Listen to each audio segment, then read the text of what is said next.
이 시간 하나님께서 우리들에게 주시는 말씀은 신약 성경 요한복음 3장 16절에서 17절까지의 말씀입니다. 요한복음 3장 16절은 신약 성경 146면에 있습니다. 성경 말씀은 주보 안쪽과 또 스크린에도 준비가 되어져 있습니다.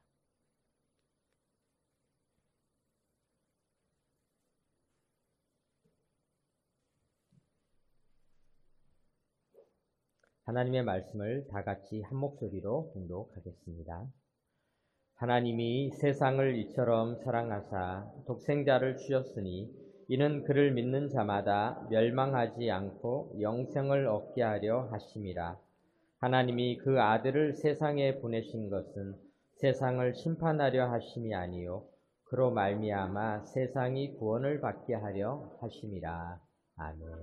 오늘은 우리가 주일 예배를 드리면서 동시에 1년에 2번 우리 교회는 전도 초청주일이라는 주일을 지키고 있는데요. 전도 초청주일은 우리도 예배를 드리지만은 그동안에 예배를 드리지 못했던 분들이 계시다면은 또 주변에 지인들이 있다면 또 아시는 분들이 계시다면은 함께 초청을 해서 예배를 드리는 그런 주일로 우리가 지키고 있습니다. 우리가 물론 전도 초청주일이 다른 행사들을 많이 하지는 않습니다. 어떤 교회는 이런 행사를 하기 위해서 외부에서 유명한 가수분이나 또 연예인들이 오셔서 간증을 하시기도 하고, 우리도 뭐 그런 일을 할 때가 오겠지만은 어쨌거나 우리는 우리의 모습을 우선 그대로 보여주는 데 초점을 두고, 오늘 우리가 드리는 이 예배 그대로 다음 주일에도, 그 다음 주일에도, 지난 주일에도, 지지난 주일에도 우리가 드리는 그 예배의 모습 그대로 우리가 함께 참여하면서 우리 기독교인들이 예배를 이렇게 드리는구나 라는 것을 서로가 이해하고, 또 하나님께서 언제나 모든 예배 시간에 동일하게 역사하시리라는 믿음을 가지고 우리가 예배를 드리고 있습니다. 오늘 우리가 읽은 요한복음 3장 16절, 17절 이 말씀은 성경을 압축했을 때, 성경이 참 양이 많잖아요. 성경을 다 읽으면 참 힘이 듭니다. 이걸 어떻게 다 읽을까? 그런데 만약에 성경을 요약한다면은, 가장 짧게 요약한다면은 이 요한복음 3장 16절에 성경의 가장 중요한 내용이 담겨 있다라고 볼 수가 있습니다. 어느 분이 저한테 그런 질문을 하더라고요. 우리나라에도 좋은 전통 종교들이 많이 있는데 왜 외국에서 들어온 이 서양 종교인 기독교를 믿어야 됩니까? 왜 기독교가 필요합니까? 이런 질문을 하셨습니다. 참 좋은 질문이라는 생각이 듭니다. 우리나라는 자부심을 가질 만큼 이제 문화적으로도 성숙했고 문화 강국이 된 그런 나라라고 볼 수가 있습니다. 얼마 전에 우리 교회에서 인도네시아에 단기 선교를 갔을 때 한국 사람이다라고 하는 이유만으로 제 딸이 전혀 모르는 사람과 사진을 여러 번 찍어야 되는 그런 일이 있었습니다. 왜냐하면 그만큼 이제 한국인들이 외국에서 인기가 있는 그런 시대가 되었다. 그만큼 이제 우리나라가 문화 강국이 되었습니다. 그래서 중동에 가도 중동에 있는 사람들이 우리나라 드라마를 이미 보셨다는 거예요. 또 저 남미에 있는 사람들이 우리나라 사람들을 만나면은 대한민국을 알고 이해를 하고 있을 만큼 이제 문화 강국이 되었는데 우리가 굳이 외국에서 온 종교를 믿어야 하는가? 이런 질문은 참 좋은 질문이라는 생각이 듭니다. 신토부리 우리 것이 좋은 것이야, 이런 말도 있는데 왜 그럴까? 이런 질문이 있는데요. 그런데 우리가 이제 한번 생각해 보면은 우리나라의 불교가 참 오랜 기간 동안 우리나라의 전통 종교로 있어 왔지만은 사실 불교도 우리가 잘 아는 대로 석가모니라는 그 말은 사실은 이름이 아니라 사카족이 이제 석가로 이름이 이렇게 발음하기 쉽게 중국어를 통해서 바뀌어온 것이죠. 석가족의 무니라고 하는, 무니는 수도자 또는 성인 또는 침묵을 하면서 이렇게 수행을 하시는 분, 이런 뜻을 가지고 있죠. 그래서 석가모니라는 말 속에서 이미 우리는 불교가 인도에서 온 종교구나라는 것을 알 수가 있습니다. 또한 우리가 잘 아는 우리의 정말 전통 종교들, 우리가 경상도 지역에 가보면은 유교가 아주 꽃피어져 있는 것을 보게 되는데요. 유교도 따지고 보면은 우리가 잘 아는 대로 중국의 공자나 또 맹자를 통하여서 우리나라에 들어와서 뿌리를 내리게 된 종교라고 할 수가 있습니다. 다만 기독교는 우리나라의 기독교도 삼국시대에 전래되었다는 그런 역사적인 흔적이 있습니다. 경교라는 이름을 통해서 삼국시대에 기독교가 전래되기도 했지만은 그것이 꽃핀 것은 너무나 뒤늦게 꽃이 피었던 것이죠. 그래서 불교나 유교나 기독교나 사실은 다 다른 나라에서 들어온 종교이지만은 그러나 그 종교들이 보편적으로 중요한 교훈을 담고 있기 때문에 우리 민족이 그것을 통해서 국가의 중요한 가르침으로 삼아왔으리라 우리가 이렇게 생각해 볼 수 있습니다. 그렇게 본다면은 기독교도 다른 여타의 종교들과 많은 공통점을 가지고 있다고 할 수가 있습니다. 그런데 오늘은 제가 그렇다면 이 기독교가 다른 종교와의 차이점은 무엇인가에 대해서 한 두 가지 정도만 한번 말씀을 생각해 보도록 하겠습니다. 오늘 본문 16절에 이렇게 기록하고 있습니다. 하나님이 세상을 이처럼 사랑하사 독생자를 주셨으니 이는 그를 믿는 자마다 멸망하지 않고 영생을 얻게 하려 하심이라. 하나님이 그 아들을 세상에 보내신 것은 세상을 심판하려 하심이 아니요 그로 말미암아 세상이 구원을 받게 하려 하심이라. 이렇게 기록하고 있습니다. 심판에 대한 이야기가 등장하고 있죠. 심판하러 오신 분이 아니라 구원하러 오신 분이시다. 이렇게 기록이 되어져 있는 것을 보게 됩니다. 그런데 이 땅에는 많은 종교들이 사실은 심판과 아주 관련이 되어져 있는 것을 보게 됩니다. 우리의 가장 가까우면서도 애증 관계가 얽혀 있는 우리나라 사람들이 전 세계 선진국들 중에서 세계 초강대국들 중에서 우리나라 사람들만 일본과 중국을 만만하게 본다는 거예요. 세계인들이 한국은 참 신기하다. 어떻게 일본이랑 중국을 어떨 때는 만만하게 보는 정도를 넘어서서 우습게 보기까지 할 만큼 대단한 나라인가. 처음에는 외국인들이 한국인들을 이제 그렇게 봤는데 그것은 이제 우리나라가 역사적으로 일본과 중국과 많은 고통을 겪기도 하고 또 문화적인 교류들이 있었기 때문에 그런 일이 일어나게 된 것이죠. 일본은 참 깨끗하고 선진국이라고 하잖아요. 그런데 일본에 있는 사람들은 사실은 일본이라고 하는 나라는 많은 고통이 있습니다. 왜냐하면은 일본은 5대 재난이 항상 언제 나타날지 모릅니다. 우리가 잘 아는 대로 일본 하면은 지진. 지진이라는 게 굉장히 무서운 것입니다. 제가 미국에서 잠깐 살 때 일본에 계신 분이 이렇게 오셔서 같이 공부를 하게 되었는데요. 대부분 이제 일본에서 오신 분들을 보면은 무슨 이유가 있어서 오시는데 그분은 남편이 따라온 것도 아니고 뭐 다른 이유가 없이 왔어요. 그래서 제가 궁금해서 물어봤어요. 왜 일본에서 사시다가 이렇게 일본어와 영어는 차이가 많이 나잖아요. 어떻게 미국에 와서 사시게 되었냐. 그랬더니 자기가 한번 지진을 너무 무섭게 겪었다는 거예요. 지진이 한번 왔는데 지진이 오면은 우리는 지진 한 번 오는 게 아니라 여진이라는 게 또 있대요. 지진이 오고 나면 또 다른 지진이 또 막 오는 거예요. 그래서 이분이 그 지진을 겪고 난 다음에 그 다음에는 길을 가다가 어디서 바람이 휙 불어서 간판이 흔들리면은 옛날에 지진이 일어났을 때 그 고통이 머리끝에서부터 발끝까지 그대로 다시 다 느껴진다는 거예요.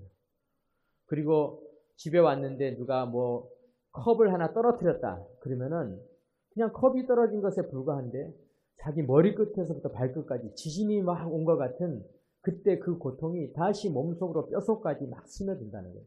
그래서 도저히 못 살고 너무 힘들어하니까 남편이 그러면은 미국에 가서 살아라 이렇게 해서 왔는데 미국에서 미국도 지진이 나는 곳이 많잖아요. 지진이 안 나는 곳을 찾다가 이제 제가 잠깐 살던 그 지역은 좀 미국에서는 좀 이렇게 유명한 지역도 아니고 잘 사는 지역도 아닌데 그곳에 온 이유가 지진이 좀 덜 나는 지역을 찾아서 거기로 오셨다는 거예요. 지진이라는 게 참 무서운 거구나. 그런데 일본은 지진만 있는 게 아니라요.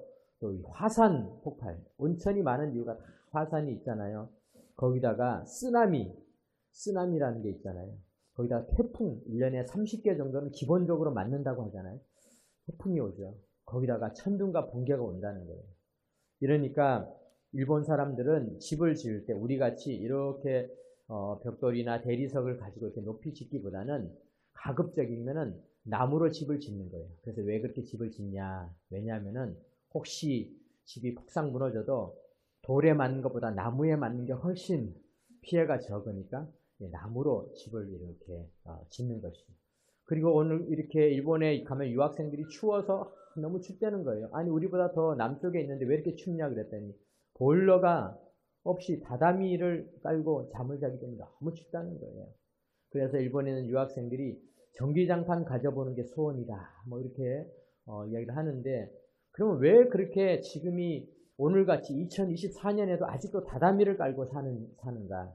이유가 있다는 거예요. 왜냐하면은 지진이 나면은 몸을 보호해야 되는데 다다미로 말아가지고 그래서 보호를 하면 덜 다치고 아주 크게 다치는 것을 예방할 수 있다는 거예요.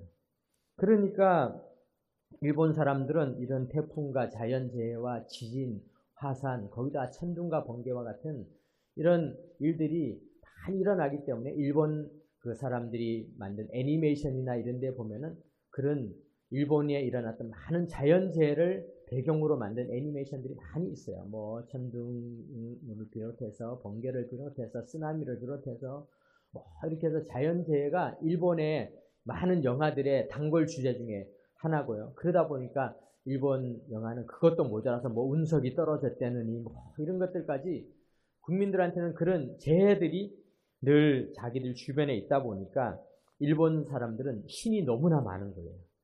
수많은 신을 섬기면서 살아가고 있는 것을 보게 됩니다. 그런데 그 이유는 무엇일까? 그것은 바로 두려움인 것이죠. 두려움. 언제 우리에게 심판이 내릴지 모르니까 두려운 거예요. 그래서 일본의 종교는 그 특징이 두려움의 종교다. 심판의 종교다. 이렇게 할 수가 있습니다. 그런데 일본만 그런 것이 아니라 세계 수많은 종교들을 보면요. 그 공통점이 뭐냐면은 심판이 두렵다는 거예요.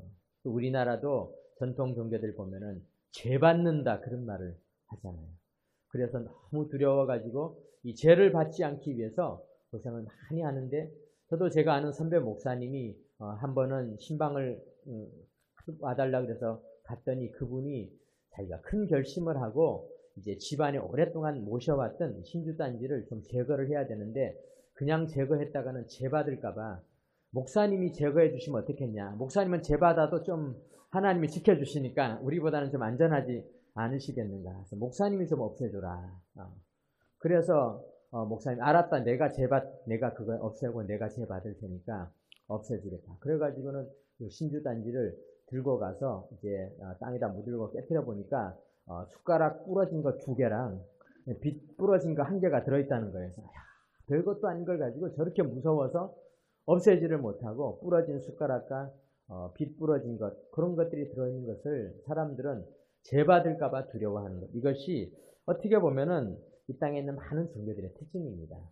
그런데요, 성경에 보면은 기독교는 심판에 대한 종교가 아니라 오히려 사랑의 종교이다. 오늘 우리가 읽은 이 말씀을 여러분들에게 들려드리고 싶습니다. 예수님의 수제자 중에 베드로라고 하는 분이 있습니다. 이 베드로가 어느 날 예수님에게 질문을 했어요. 예수님, 제 형제가 잘못을 범했습니다. 그러면은 내가 한 7번 용서하면 되겠습니까? 저는 이 글을 읽으면서 깜짝 놀랐어요. 진짜 인격이 훌륭하신 분이다. 저는 7번 용서할 수 있을까 생각해보면요. 쉽지 않은 것 같아요. 우리나라 사람들은 진짜 인내심이 좋은 사람은 3세판이에요. 3세판.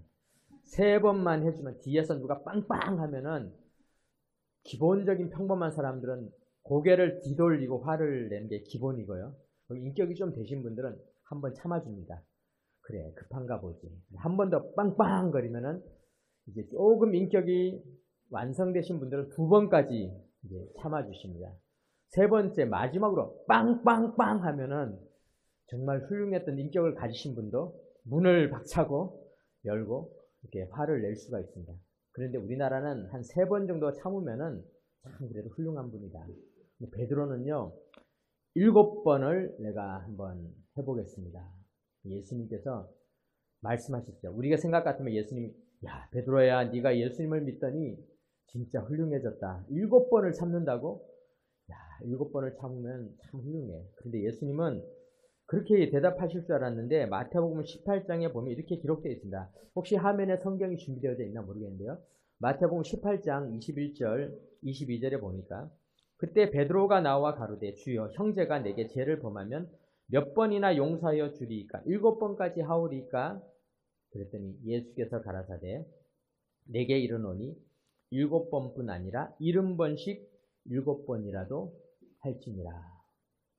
70번씩 7번. 그럼 우리가 이제 계산을 해보면은 77이 49, 490번 정도인데 70번씩 7번까지는 할지니라도 아니고 7번이라도 할지니라. 이라도라는 말이 들어간 건 뭐냐면은 그러면은 491번도 492번도 더해도 더 용서해라. 이것은 어떻게 보면은 무한대의 용서를 의미하는 것이죠. 무한대의 사랑.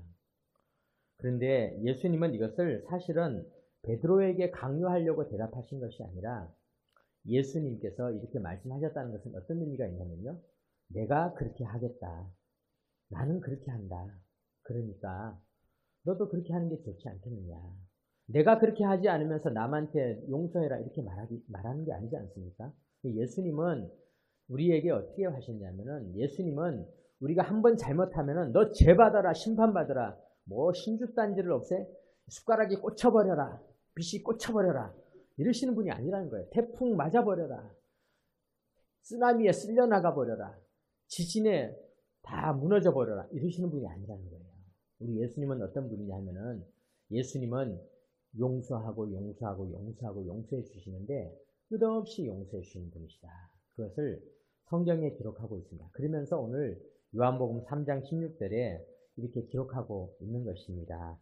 하나님께서 왜 우리에게 오셨는가? 하나님이 그 아들을 세상에 보내신 것은 세상을 심판하려 하심이 아니요 그로 말미암아 세상이 구원을 받게 하려 하십니다.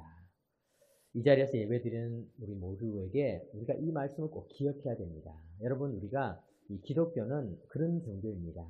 만약에 하나님이 우리를 용서해 주지 않았다면요, 우리는 태어나면서 지금까지 너무나 많은 죄를 지었어요.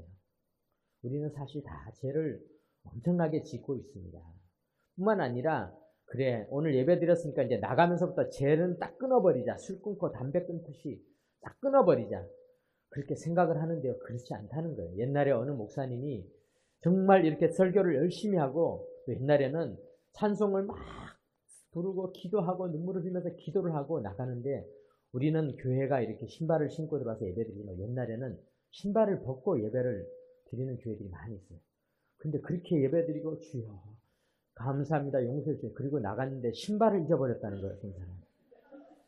그러니까 그 사람이 신발을 찾아내라고 누가 내 신발 바꿔 신고 갔냐고 헌 신발을 놔두고 새 신발 신고 갔다고 고무신 내 새 고무신 신고 막 화를 낸다는 거예요. 그런데 그러면 하나님께서 이런 나쁜 놈 내가 그렇게 용서를 해줬구만 고무신 한 컬레 때문에 죄를 지을 수 있냐. 그런데 하나님은요 그 간증을 한 사람도 또 용서해 주시고 용서해 주시는 거예요. 또 용서해 주시고 우리 인간은 늘 죄를 짓고 또 짓는 그런 존재임을 아시기 때문에 주님은 우리를 용서해 주신다는 것입니다. 오늘 우리가 이렇게 예배를 드리면서 우리가 그것을 꼭 기억하시기 바랍니다. 하나님은 우리를 다 용서해 주신다는 거예요. 우리가 지었던 어떤 죄도. 그래서 우리가 예배를 드릴 수 있고 우리가 하나님을 만날 수 있는 것입니다. 만약에 하나님이 우리를 용서해 주지 않았다면 우리는 다 그 죄의 대가를 우리가 치러야 되기 때문에 엄청난 고생을 해야 한다는 것입니다. 저도 사실 제가 청년 시절에 참 어떻게 보면은 여러 가지 행동을 많이 했어요. 그래서 옛날에 아주 오래된 친구들이 어느 날 나를 만나서 길을 가다 우연히 만났는데 그래 너 뭐 하냐? 그래 어느 회사 다니냐? 그래서 내가 찌긋찌긋한 회사는 아니고 내가 교회에 있어. 그러니까 그래? 나도 교회 다녀. 아니 그게 아니라 나는 교회에서 목사야. 그랬더니 막 웃으면서 야 기주가 목사가 되다니 야 하나님이 대단하시다. 야 기주가 목사가 되다니. 생각해보니까 제가 그 친구랑 젊었을 때 여러 가지 나쁜 짓을 많이 했었는데 그 친구가 볼 때는 야, 기주도 목사가 되는구나. 기주가 목사가 되는구나. 그렇게 생각을 하는 거죠. 그러니까 어떻게 보면은 만약에 하나님이 우리를 그렇게 용서해 주지 않았다면은 우리는 살아갈 수가 없는 것입니다. 오늘 우리가 이 자리에 나와서 조금 아까 우리가 고백의 기도를 드린 우리 모두를 하나님은 다 용서해 주신다는 사실을 꼭 기억하시기 바랍니다. 기독교의 두 번째 특징, 오늘 두 번째 특징만 우리가 좀 한번 얘기를 해보려고 하는데요. 모든 종교들은 이렇게 연구를 해본 프랑스의 유명한 철학자 중에 르네 지라르라는 분이 있습니다. 이름이 좀 그렇지만 굉장히 유명한 분이에요. 르네 지라르라는 분인데 이분은 굉장히 유명한 분입니다. 근데 이분이 세상에 있는 많은 종교들을 연구를 해봤더니 모든 그 종교들의 공통점이 있는데 그것이 뭐냐 하면은 세상에 있는 모든 그런 문화권에 다 희생양이라는 게 있다. 스케이프고트라고 하는데 이게 뭐냐면 희생양이 꼭 다 존재하고 있다라는 이야기를 그가 했습니다. 그리고 보면 우리나라도 마찬가지죠. 우리나라도 심청전 있지 않습니까? 심청전을 보면은 뱃사람들이 그 멀리 배를 타고 항해를 하고 장사를 하고 돌아오는 일을 하는데 자기들이 장사하는 것을 위해서 누구를 바다에 빠뜨립니까? 효성지극하고 그 어린 소녀, 그 뱃사람들보다 죄를 훨씬 덜 지은 착하고 어린 소녀, 거기다가 아버지는 눈을 보지 못하는 그런 아버지를 복양해야 되는 정말 착한 그 소녀를 물에다 빠뜨리지 않습니까? 그 심청전의 이야기죠. 물론 이제 그렇게 해서 나중에 다 해피엔드로 끝나게 되어서 다행이긴 하지만은 그런 심청과 같은 사람이 희생양이라고 합니다. 희생양. 이 땅에 많은 종교들을 보면요. 사실은 희생양이 있습니다. 저 인도네시아 파푸아 섬에 가면은 거기에 사유이족이라는 족이 있는데요. 거기는 전쟁이 너무나 많은 거예요. 그래서 얼마 전에 2008년인가 신문에 보면은 이 파푸아족의 엄마들이 어떤 데모를 했냐면요. 우리 애 낳지 말자. 이런 데모를 한 거예요. 그래서 문화인류학자들이랑 다 정치인들이 난리가 난 거예요. 아니 세상에 지하철 파업 뭐 이런 파업은 들어봤는데 애 낳지 말자는 파업은 그것도 어머니들이 그것도 서구에 있는 어머니들이 아니라 저렇게 가난한 나라에 있는 어머니들이 왜 그런 파업을 다 하냐 그랬더니 이 어머니들이요 내가 남자애를 낳고 나면은 걔들이 다 전쟁터에 가서 서로 치고받고 죽이고 이러는데 도저히 안 되겠다. 차라리 우리가 애를 낳지 말자. 그런 일을 해서 기자들이 가서 막 연구를 해서 잡지에다 쓰기도 했습니다. 그런데 그 파푸아족이 옛날에 파푸아섬의 사유이족은 옛날에 어떤 제도가 있었냐면요. 부족 간의 전쟁이 너무 많으니까 이 부족 간의 전쟁을 막기 위해서 어떤 방법을 썼냐면은 이쪽 집안에서 남자아이가 태어나면은 걔를 이쪽 집에다가 기르는 거예요. 원수의 집에서. 즉 이쪽 로미오의 집에서 애가 태어났으면 얘를 이쪽에다가 키우는 거예요. 우리로 따지면은 한국에서 남자애가 태어나면은 일본에다 갖다 놓고 일본에서 애가 태어나면 한국에서 해서 애를 원수들끼리 바꿔서 키우는 거예요. 근데 키우는 게 아니라 얘는 뭐냐면은 니들이 쳐들어오면은 내가 1등으로 얘를 죽이겠다. 그러니까 얘네들은 뭐냐면은 골모인데 얘를 이제 화해의 아이라고 이제 이름을 붙여서 아들을 바꿔서 이렇게 키우면서 전쟁을 예방하고 살아가고 있는 거예요. 근데 여러분 그런데 그 나라는 전쟁이 너무 많아요. 그래서 걔네들이 다 굉장히 많이 죽었어요. 자기 애를 맡겨놨는데도 불구하고 전쟁을 못 막는 거예요. 이게 인류가 가지고 있는 참 비참한 일이라고 할 수가 있습니다. 그래서 그 아이는 희생양이죠. 희생양. 그 아이는 너무 억울합니다. 부모들이 싸우는 거죠. 자기는 태어난 것밖에 없어요. 그런데 남의 집에서 살면서 죽어야 되는 거죠. 이것이 이제 희생양인데 로마서 5장 7절에서 8절에 보면은 이렇게 기록되어져 있습니다. 의인을 위하여 죽는 자가 쉽지 않고 선인을 위하여 용감히 죽는 자가 혹 있거니와 우리가 아직 죄인 되었을 때에 그리스도께서 우리를 위하여 죽으심으로 하나님께서 우리에 대한 자기의 사랑을 확증하셨느니라. 그리고 오늘 우리가 읽은 요한복음 3장 16절에도 하나님이 세상을 이처럼 사랑하사 독생자를 주셨습니다. 예수님을 희생양으로 주셨습니다. 왜? 예수님이 대신 죽으신 거예요. 십자가에서. 우리의 죄를 대신 지면서 희생양이 되신 겁니다. 여러분 이것이 기독교가 가지고 있는 너무나 놀라운 그런 방법이었죠. 하나님께서는요. 이 땅에 있는 수많은 희생양들 대신해서 예수님이 희생양이 되어버리신 거예요. 예수님이 심청이 되어버리신 거예요. 그런데 이 땅에는 수많은 사람들이 희생양이 된 일이 있지만은 신이 희생양이 된 일은 없습니다. 신은 희생양을 받는 존재였어요. 용왕님은 심청이가 물에 빠져 죽는 것을 용서를 해줬어요. 그런데 용왕이 죽었다면 말이 되겠습니까? 하나님은 그런 방법을 쓰셨어요. 그래서 하나님이 그 방법으로 예수님을 우리에게 보내주셨는데 그것이 그 사실이 너무나 충격적이었기 때문에 이 성경에 기록해 놓은 것입니다. 요한복음 3장 16절이 바로 그 사실을 기록해 놓은 것입니다. 그럼 그것을 왜 기록해 놓았는가? 이것을 왜 이곳에 기록해 놓았는가? 기독교는 그렇게 우리를 사랑하신 이 예수님으로 말미암아서 우리에게 우리 모두가 구원받기를 원한 것입니다. 사실 이 땅에 있는 많은 종교들은 그 종교의 깊이가 너무 높아요. 아주 깊이가 큽니다. 그래서 만해 한용운 선생님 같은 분도 멀리 백담사를 거쳐서 수많은 곳에 가서 수련을 하시고 또 수련을 하시지 않으셨습니까? 많은 수련을 해야 되는 것이죠. 그런데 기독교는 하나님께서 우리를 아셨어요. 너희들은 참 약한 존재들이다.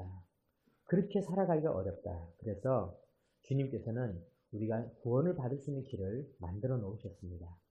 요즘 제가 이렇게 저녁이 되면은 동네 공원에 가서 열심히 걸어 다닙니다. 왜 걸어 다니냐? 제가 그 얼마 전에 서울시에 사는 9988이라고 하는 그런 앱을 다운로드 받았는데요. 이곳이 내가 하루에 8,000보를 못 걸으면은 돈을 안 줘요. 20원을. 그거를 이렇게 받는 거예요. 그 포인트를 받도록 하는 거예요. 그러니까 제가 어떤 날은 이렇게 하루 종일 일을 하고 가면은 5,000보밖에 안 걸었으면은 얼른 가서 2,000보를 마저 이렇게 채웁니다. 근데 어떤 때는 너무 늦게 퇴근해서 숲에 가기가 어려우면은 집에서 할 수 없이 집에서 그 카페트 위에 올라가서 막 이렇게 열심히 이렇게 걸어서 이렇게 채우는 겁니다. 그렇게 해서 제가 열심히 20원씩 열심히 벌고 있었는데 어느 날 어떤 사람이 저한테 얘기를 해주더라고요. 그거보다 좀 더 벌 수 있는 게 있다고.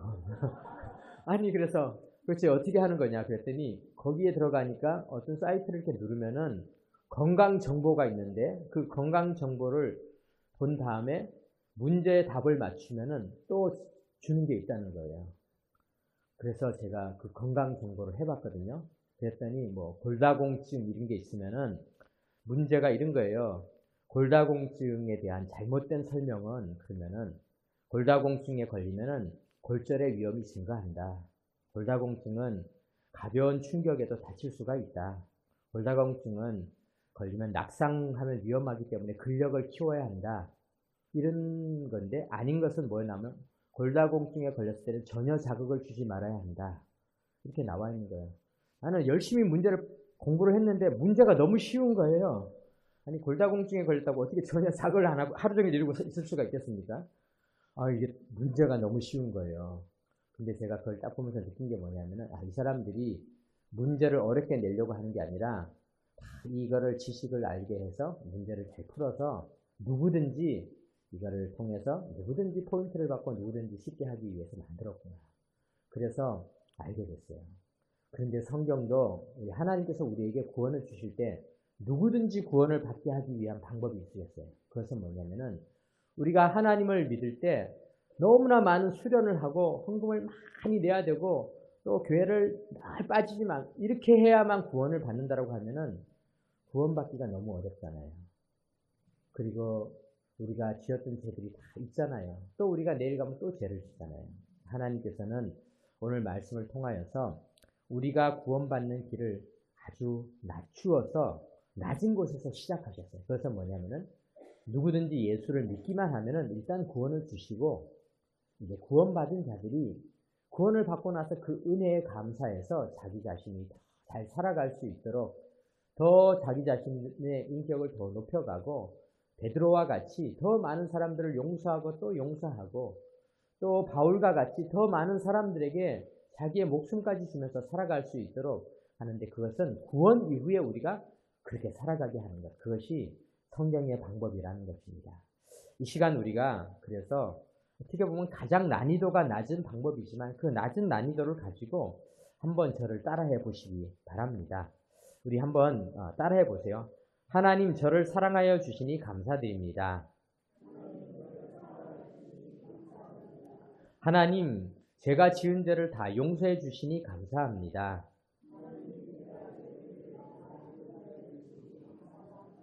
이제는 예수님을 믿고 감사하며 살겠습니다.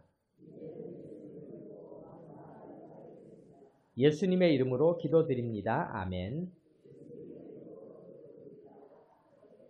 네, 이런 짧은 기도문 속에는 몇 가지 내용이 담겨 있습니다. 뭐가 담겨 있냐면은 하나님이 우리의 죄를 다 용서해 주셨다. 그리고 이제는 예수님을 믿었다. 우리가 이 고백만을 가지고도 하나님은 우리를 기쁘게 받으시고 하나님의 자녀로 삼으신다는 사실입니다. 오늘 이 자리에 오신 우리 모든 예배자들 여러분, 사실 하나님이 이렇게 난이도를 낮춰주지 않으셨다면 저도 우리 모두도 구원을 받지 못합니다. 왜냐하면 우리의 인생은 수많은 나이테와 같이 나이를 먹으면 먹을수록 우리의 죄는 더 쌓여만 갈 것입니다. 그러나 예수님께서는 우리의 죄를 용서해 주시고 우리를 구원하여 주셨습니다. 오늘 우리를 구원해 주신 우리 주님 앞에 우리가 한자리에 나와서 예배를 드렸습니다. 하나님은 우리의 예배를 받으시고 우리의 심판주로서 우리에게 고통과 재앙을 주신 분이 아니라 7번씩 70번 이상을 사랑하고 용서해 주시는 그 사랑의 하나님으로 우리에게 임하여 주셔서 우리를 사랑해 주시는 그 하나님으로 우리 한 사람 한 사람을 지켜주실 줄 믿습니다. 그 하나님의 사랑 안에 거하는 귀한 삶이 되시기를 주님의 이름으로 축원합니다. 아멘. 기도드리겠습니다. 하나님 감사합니다. 오늘 우리가 요한복음 3장 16절, 17절 말씀을 통하여서 하나님의 그 사랑에 대해서 생각하며 그 말씀을 나누게 하여 주시니 참으로 감사드립니다. 우리 모두가 그 사랑을 받았으니 그 사랑으로 우리가 구원을 받았으니 이제는 그 사랑에 보답하고 감사하며 살아가게 하여 주시고 계속해서 하나님이 주시는 축복을 누리게 하여 주옵소서. 우리 주 예수 그리스도의 이름으로 기도드립니다.